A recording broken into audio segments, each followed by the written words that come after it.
हम सबको ये बात पता है कि किसी भी देश के डेवलपमेंट के लिए साइंस और स्पेस का योगदान बहुत ही महत्वपूर्ण होता है। देश के इकोनॉमिक सिचुएशन, मिलिट्री डिफेंस और अच्छे कम्युनिकेशन के लिए हर देश का एक अपना स्पेस एजेंसी होता है। इंडिया और पाकिस्तान ये दोनों देश एक साथ 1947 में स्वतंत्र लाभ करने के बाद अपने स्पेस रिसर्च करने की बात सोची और इसी वजह से इसरो और सुपरको इन दो स्पेस एजेंसी का जन्म हुआ। तो इस वीडियो में आप जानेंगे कि आज के दिन में ये दोनों स्पेस एजेंसी क्या क्या अचीव कर चुके हैं, जो यूएसए, रशिया और चाइना जैसी स्पेस एजेंसी को हैरान कर चुका है। तो शुरुआत करते हैं हमारे पड़ोसी देश पाकिस्तान के स्पेस एजेंसी सुपरको के बारे में, जिसको space and upper atmosphere research commission के नाम से भी जाना जाता है। इसका हेडक्वार्टर कराची में स्थित है। सुपरको का जन्म आजादी के 16 साल बाद 16 सितंबर 1961 में हुआ था, जिसे Nobel prize winning physicist Abdul Salam ने स्थापित किया था, जो कि इंडिया के स्पेस एजेंसी से लगभग 8 साल पहले स्थापित हो चुका था। तो क्या सुपरको इसरो से आगे है? चलिए जानते हैं। पाकिस्तान ने पहले आर्टिफिशियल सैटेलाइट बद्र-1 16 जुलाई 1990 में बना के चाइना के जीचैंग सैटेलाइट लॉन्च सेंटर से लॉन्च किया। उसके बाद सुपरको ने 10 दिसंबर 2001 में बद्र-B नाम के सैटेलाइट को लॉन्च किया और इस मिशन में भी उनको सफलता मिली। 7 जुलाई 1962 में रहबर-1 नाम के वेसल आउटर स्पेस बना के पृथ्वी का 10वां और एशिया का तीसरा स्थान अर्जित किया। पाकिस्तान ने अपना पहला जियो स्टेशनरी सैटेलाइट 2004 में बनाया। हालांकि 1990 साल के बाद से सुपरको के मिशन पे काफी सारे प्रॉब्लम्स आने लगी और आर्थिक स्थिति भी सही न होने के कारण चाइना पाकिस्तान के लिए आखिरी उम्मीद था।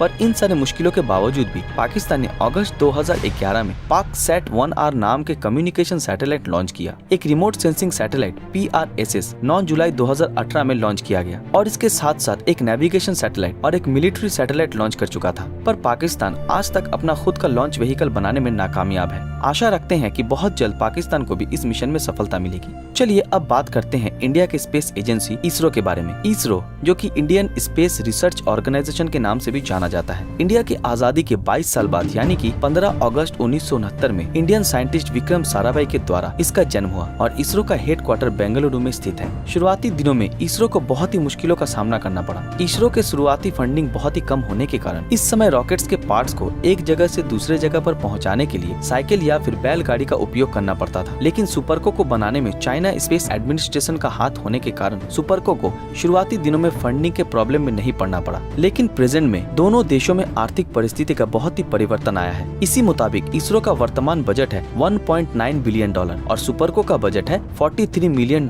Per year. पर शायद ये बात आप लोगों को पता नहीं कि कोई देश की स्पेस एजेंसी अगर दूसरे देश के सैटेलाइट को स्पेस में भेजता है तो स्पेस एजेंसी अपना फंड खुद जुगाड़ करता है। जैसे कि उन दिनों इंडिया के पास खुद का लॉन्च व्हीकल न होने के कारण इसरो अपना फर्स्ट सैटेलाइट 19 अप्रैल 1975 में आर्यभट्ट को रशिया की मदद से लॉन्च किया था। 1970 साल से ISRO satellite launch vehicle SLV-3 का प्रोजेक्ट शुरू कर चुका था और जिसके डायरेक्टर थे डॉक्टर APJ अब्दुल कलाम। 10 अगस्त 1979 इसरो ने खुद के लॉन्चिंग व्हीकल के मदद से एक सैटेलाइट को अंतरिक्ष में भेजा, पर अफसोस वो सैटेलाइट ऑर्बिट तक नहीं पहुंच पाया। इसके बाद 18 जुलाई 1980 SLV-3 की मदद से इंडिया ने पहली बार सैटेलाइट रोहिणी को सक्सेसफुली स्पेस में भेजा और इस मिशन के साथ साथ इंडिया दुनिया का 7वां देश बन चुका था जिसके पास खुद का सैटेलाइट लॉन्च व्हीकल था। 1981 में भारत ने पहला जियो स्टेशनरी सैटेलाइट बनाया जिसको एप्पल के नाम से जाना जाता है। अक्टूबर 1994 में इसरो ने और भी शक्तिशाली रॉकेट PSLV, जिसको पोलर सैटेलाइट लॉन्च व्हीकल के नाम से भी जाना जाता है, इसका निर्माण कर चुका था। इसकी मदद से इंडिया अपने रिमोट सेंसिंग सैटेलाइट को भेज पाया और इसकी मदद से मौसम के हालचाल को जानने में मदद मिली। और इसके साथ साथ इसरो ने शक्तिशाली GSLV यानी कि जियो सिंक्रोनस सैटेलाइट लॉन्च व्हीकल का निर्माण किया।